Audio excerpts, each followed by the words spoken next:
Look at that. Look at that. We're Here we back are. together, reunited. Reunited. And it It's- feels it's so right. good. It does Yeah. feel good, doesn't it? Have it. Yeah, Yes. if I had you at the piano, Philip. Yes. Right? Yeah, let's just- do a little reunited, and it feels so good. See, it's all the feels. Yeah. All of it. That It's song been might wonderful. have been released before you were born. It's a familiar tune Okay, to almost good. everybody, isn't it? I would think so. Yeah, it's a pretty Yeah. familiar tune. I don't know when it was released, but That it's might a be very a good KCLC tune. a very familiar There tune. might be something in that Yeah. for us to preach on. So, Yeah. so can you give me some more volume now, by chance? It just seems so quiet in here.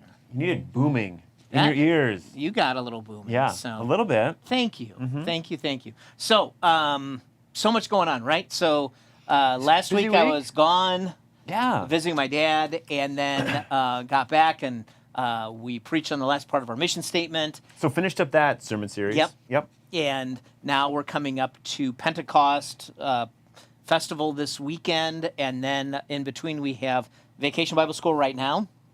We do. So we have. I mean, it's another big year with kiddos here Yeah. for Vacation Bible School. So that's been really great to see. Just Biggest the energy. outreach of the Yeah, year. just, it's fun to have that filled up and a lot of good energy there. That's right. So it is really good. So if you've never been, it's just we have all kinds of volunteers just making it a wonderful week. They do all kinds of things from science experiments to singing to snacks, but everything has games and- everything has a message. That's Yeah. right. So it's just a lot of fun, and we give thanks for all the volunteers making all of that happen. Yes. So yes, it's a wonderful thing. It takes a lot to come every day with a smile, but it's just like that's really what it takes. That's right. Just given an opportunity to love somebody. Yep. And it relates to kids. Caring, available adults is like the most important thing, more than knowledge, more than anything else. Yeah. That is. And the you most important find thing. that you know what that matters probably most when you're an adult too. Yeah. Just Yeah. those things. Absolutely. So I know that some of you are on social media and some of you are not on social media. But what I thought I'd do today is I thought I would share with you some pictures from what I saw in northern Wisconsin. Yeah. While you got while it I was was a gone. good little kind of a Thursday to what a little over a week maybe, but Yep. So just over. So I put a really short video together for you to take a look at, and while we're watching this, you're going to hear the beautiful music of Philip Fortenberry. So let's take a watch. Ooh.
Thanks, Philip. That was outdoor Yes. music. How about That's what we that? call outdoor music. Outdoor music. So I Yeah. put that video together real quick this morning, and I it should have said the end at the end, but it said title slide. So Yeah, you can put your text there. put your text there. Yeah. So Yeah. can't be perfect, and I didn't want to task our tech people for something so mundane as my vacation pictures. So not everything's perfect, but good enough, right? Good enough. I look at That those was pictures great. and I think to myself, "Wow, it feels like I was just there." I bet And it does. then realized, yes, I was just there. there. Yeah. Yes, So there was a yes. picture of my dad in there, and he was with us. How's he and, doing? Doing all You know, right? he's doing okay. You know, he's Good. really slowing Yeah. down. And if you were curious about the monster next to him in that picture, the three of us, that is a mythical creature called a hodag. A hodag. Yeah.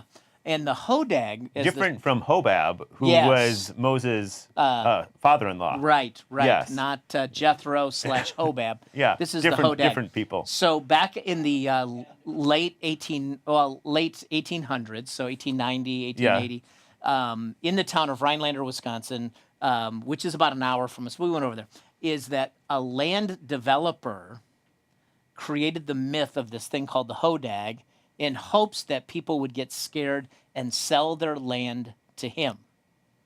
Because he Really? wanted to scoop up all the land up there.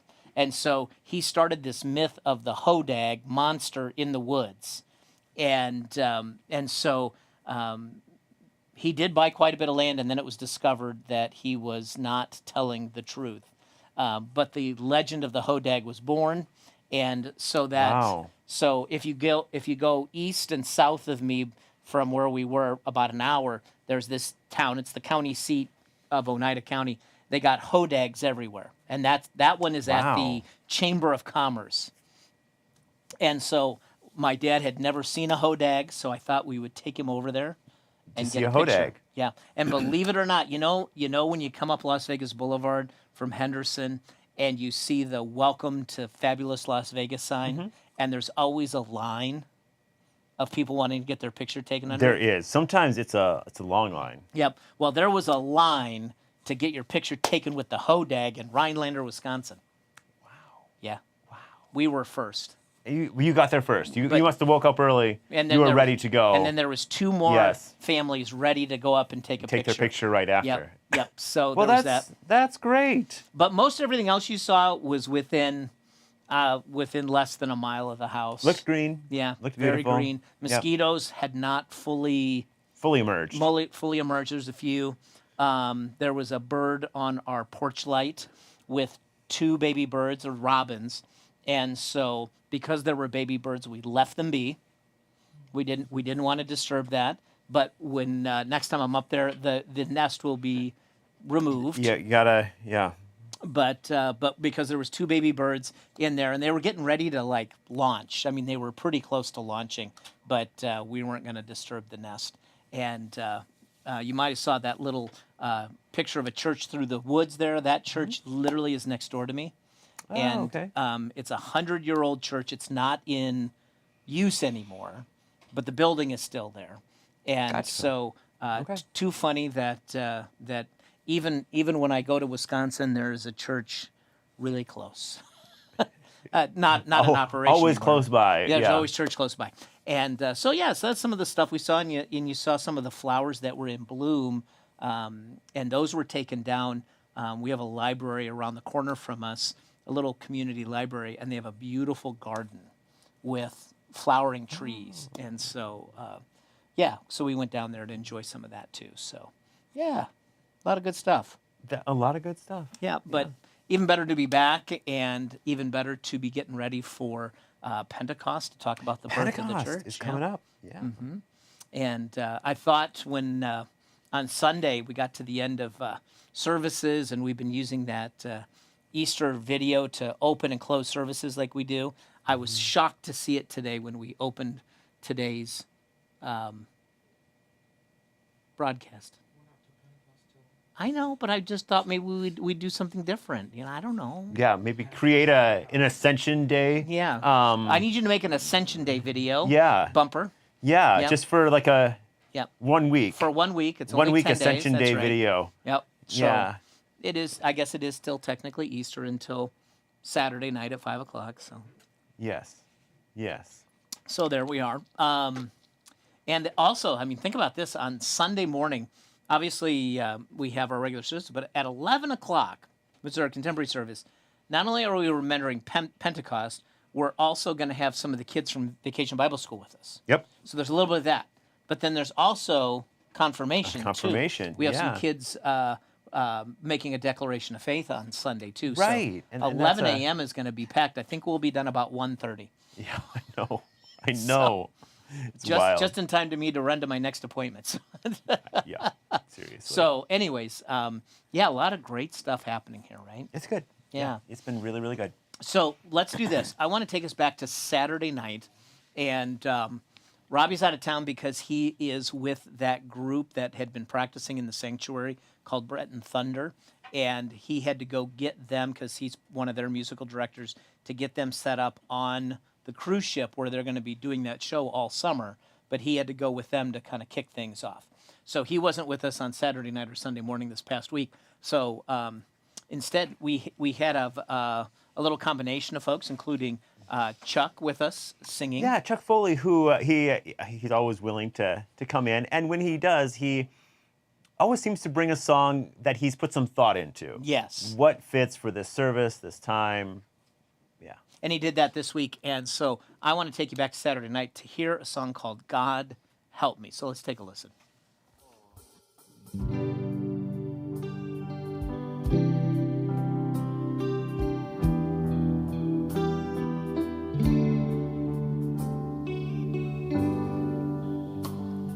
When I'm at my end, tears pouring down, and I can't see past what's in front of me now. When it's all too much for this heart to take, there's one name I call, one prayer that I pray.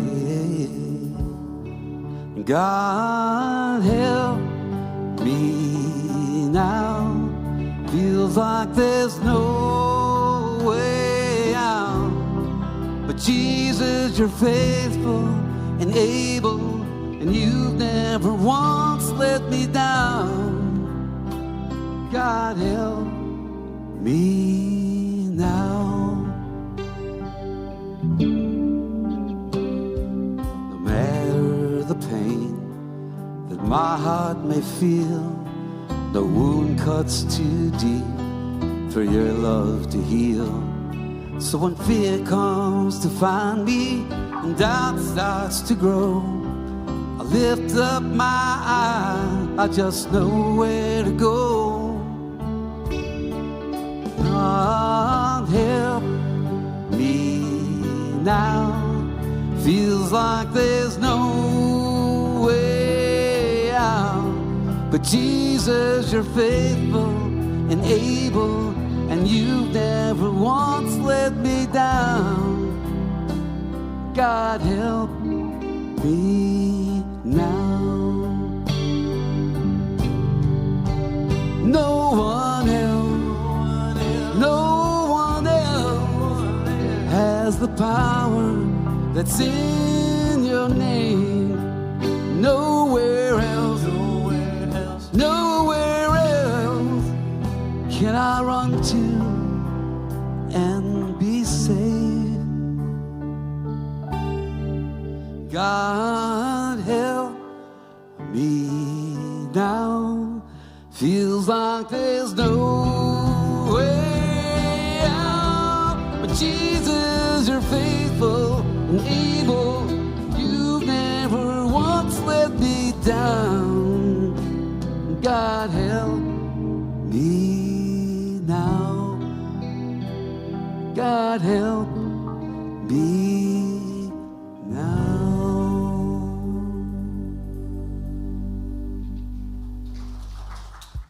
Isn't that a Really great song? nice, yeah. And it's yeah. actually a new song. I was looking this up because I wanted some information on it. The group that wrote the song is called Unspoken, Okay. and they're a contemporary Christian band that's been around for almost 20 years now. Oh, really? So Yeah. maybe I do know some of that other stuff, but I have not recognized No. this, nor many of the ones that Chuck brings on a Saturday night when he comes Yeah. in. He brings something new, and Yeah. they're all wonderful. So this song itself is only a year old, Oh, really? 2024. Okay. And listen to this. Unspoken, the band, is known for their contemporary Christian music, pop rock, and Latin-infused style. Interesting. So Okay. obviously, in a service like that, it's going to have a little bit more of a country gospel feel to it, which you can take music and rearrange to have yeah. a feel to it. But they're known for a Latin-infused Christian pop music. So that's pretty awesome. And the That is pretty band awesome. band members are Chad Matson, John Lowry, Ariel Munoz, and Matthew Calloway. So, but one of the couple of things in here that I noticed that jumped out at me is this line. So when fear comes to find me and doubt starts to grow, I lift my eyes, I know just where to go. And Psalm 121 right there just jumps out. Where does my help come from? Does it come from the hills? No, it comes from the Lord of heaven and earth, right? And so even some reference to Psalm 121. Yeah, there is. And but really, before I even talk about some of the verses, here's the thing I want to get to: is this made me go back to step one or statement one in our mission statement, is that we are real people. And I said on Sunday, God craves our honesty. When we're doing good, God likes our open hearts. When we're struggling, he wants us to acknowledge that. He just wants an open heart, wants honesty from us. And when you think about that, when you say, God, help me, what is that but a statement of honesty that you need, that there is more in this life than you can handle, right? Yeah. Like an acknowledgement of, I can only go so far. Now, God, I need your help. And that's a part of that honesty and openness that God really wants, is for you to see that, like, you can only go so far. And then to take that next step, you need help. And asking for help is about being a real person and being real. That you can't do it alone. And so that's what... Yeah, it's important to remember, because there are times where we feel like we can't ask for help. And really, when we're saying that, we're saying, I'm beyond real people, or I somehow trying to spin some kind of lie. Mm-hmm. And to realize that we need a place that says, no, we need to come as real people. We need to be able to ask for help. We need to be able to acknowledge reach it, out. right? Yeah. And there's no shame in that, and nobody loses face in that, and you can be in a relationship with God and be dependent upon the grace he gives. And it's okay. It doesn't make you a weak person. I actually think it makes you stronger when you can be real about your limitations and your mess ups and your struggles. Like, that actually makes you a stronger, well-adjusted person when you can say, oh, I messed up, or, oh, I can't do this alone. I need your help, right? Like, that, to me, makes you a stronger person. Yeah. And at least more well-balanced. And I think about, what I did was I looked at some places in the Bible where it talks about help or helping. Yeah. Okay. And the first one that popped to my mind is that moment when Moses has escaped Egypt. He had to flee because he killed an Egyptian guard. He saw this guard abusing a Hebrew slave, and he killed the guy for doing it. And then he thought no one saw him. That was not the case. Mm-hmm. And then when he found out that they were going to essentially rat him out, he fled. And he goes to Midian, which is in Saudi Arabia. And in Midian, he's falls in with a family, Hobab's family. Yes. Jethro's family. Yeah, and this was long before your Wisconsin Yes. beast, and so it was not some kind of derogatory name he was saying toward his in-laws. No, correct. Moses did not go to Rhinelander. He did not hang out with a Hodag for 40 years. No. No. He was with Hobab, or Jethro. Yes, who he actually loved. He loved. It was his Yes. father-in-law. Yes. He married a daughter. And 40 years of tending sheep, God comes to Moses and calls him. Calls him out of this. And this is one of the lines when God appears to Moses in this burning bush that isn't consumed, this fire doesn't burn itself out. The Lord said to Moses, I have indeed seen the misery of my people, and I have heard them crying out because of their slave drivers, and I am concerned about their suffering. So I have come down to rescue them from the hand of the Egyptians and bring them up out of the land into a good and spacious land. But here's the thing. You go, what's going on here? I have heard them crying out. They said, we need help. And so even in that situation, where does that begin? And it begins with that acknowledgement that you can't do it all on your own. And so the Israelites called out for help. God heard that and then called on Moses, and we know that story. Moses was a little reticent to go, Yep. But he did, and God led him all the way from getting him there getting the people out. The first covenant of Passover happens, and from there the adventure begins. And in some ways, from then on, it got harder, because faithfulness is a hard thing. Dependence is a hard thing. It's right? hard to have that. I mean, it takes continued faith. I Yeah. mean, it Yep. yeah. So yeah. it wasn't just, oh, I heard they're suffering, I'm going to bring them out, and they lived happily ever after. They get out there and they're in the desert, and they're moving towards the promised land, and people are like, we should have stayed in Egypt. Life was better in Egypt as a slave, which it was not. We're going to die out here. I'm thirsty. I'm hungry. I got to go to the bathroom. Are we there yet? All the things that happen when you take a family road trip vacation with young kids. Right? That's about it. That's it. And so things got harder because there was this lack of dependence upon God to care for them. Now, Moses didn't really suffer from that, but almost everybody else did. And yet God heard their initial cries and sent a response in the person of Moses. And I think that's the thing, is when we pray to God, when we ask for help in something, we need to look for that response somewhere. Yeah. They may have thought, well, we're praying, we want God to show up and like blow up Pharaoh, right? Like big fireworks, all that. But who shows up but a scraggly, bearded 80-year-old dude named Moses, right? And some people like, oh yeah, Moses, the guy, his mom put him in a basket, like that guy, he's back, right? Here he is. Yeah, but sometimes the answer we're looking for when we cry out for help or for assistance or for an answer may not be in the shape or form of what you want, right? Yeah. Like, we got to be looking for that. Now, if we move on to Psalm 18, and the Psalms are filled with statements like this. It's not just here. It's the Psalms are filled with these moments of crying out. And I just want to share one with you. And honesty, Yeah. like real people crying out in honesty.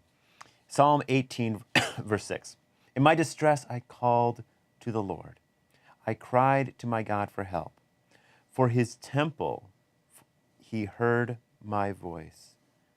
My cry came before him into his ears. And so, like I said, you see that maybe a dozen or more places in the Psalms in itself. And it's no different than what we were sharing in Exodus. People cried out, God heard their prayers. The psalmist, he's like, I'm in trouble, God heard my prayers. You get into the New Testament, and what do you see is people who are in distress encounter Jesus, so not necessarily having to pray because God in the flesh is right there. He sees their distress, and he answers their prayers. Yeah. I mean, so time and time again, what we see is this understanding that God won't let you down. And I think that's it. the thing we have to remember. And I know we get into those moments where we're like Gideon. And if you didn't join us this weekend, Gideon was this judge, mighty warrior, who before he listened for God was just like, life stinks. Everybody talks about Moses and everybody talks about parting of the Red Sea and the 10 plagues.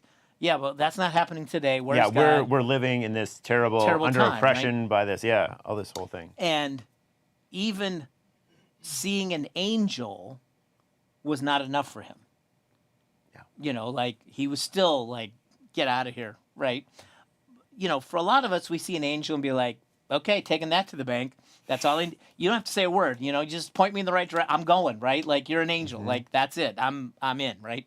He was so down and given up on life that even when the angel said, you're going to go to war against the Midianites who are oppressing the people of Israel, and you're going to lead them, he's like, yeah, I don't think so. He couldn't imagine himself as that Yeah. mighty warrior, even though that's what his Name name mean, right? But yeah, he couldn't imagine leading a group of people for freedom. That's he right. couldn't imagine it. Right? And yet it took this persistence, as I talked about, to get Gideon to take a small step so that he could trust in that promise that God does deliver on what he said he's going to do. Right. And really, it really is. I mean, you couldn't get into the whole thing, but God really needs to walk with him. Like, really, God, if I'm just going to do this, and you need to prove to me by, making the dew come on my Yeah, right, sheepskin, yeah, or right. all the little things. Yeah. And God says, all right, we're going to do this one step at a time. One I'm step going at to a prove I'm with you. Yep. But And it finally happens. And part of that story was, I need a sign. And the sign was, he said, okay, prepare like a meal for the angel. yeah. And he gets basically, it's like a sacrifice. And he sets it up, and the angel touches it, and it goes up like a mini nuclear bomb, like whoo. And he's like, oh, it is God. It is. Yeah, so like, he that has was to do multiple things to to get try that to sign, get him right? to, and okay. But then once he start to- trusts, now here's the thing: is that once he trusted, when God said you have too many soldiers, Gideon was like, okay. And then instead he went with 300. I mean, like that moved from non-faith to faith.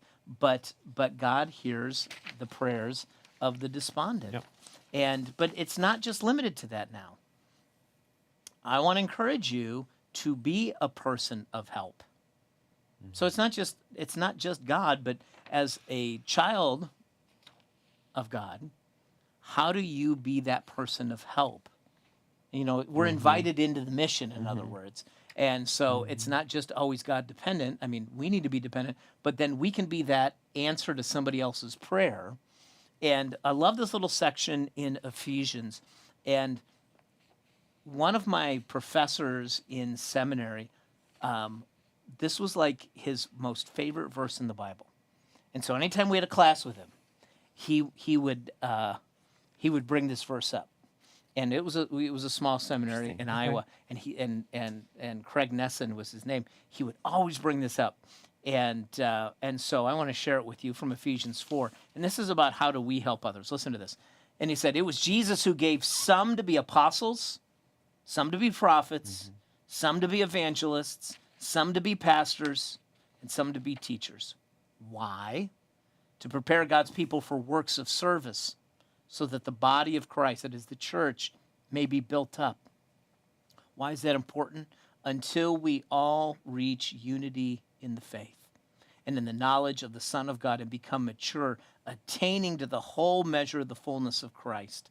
So right there, what you hear, and there's a little bit more, but let me just unpack this, is Paul saying, look, there are a lot of job descriptions in the church. A lot of jobs, a lot of job descriptions, a lot of different things. And why would you want to be a part of that, kind of these different things? He's like, so that the whole church can be built up and reach maturity together, not just like, well, I'm up here and you're down here and you're somewhere here. It's like, no, we're all working to help each other so that we all grow in faith.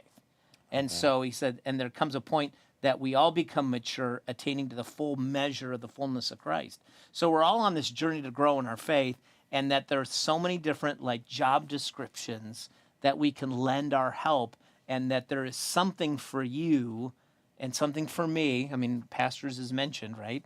But there's other things, and like, oh, I can be a part of that mechanism that helps others grow closer to Jesus and also just help a situation. And then this is the end result.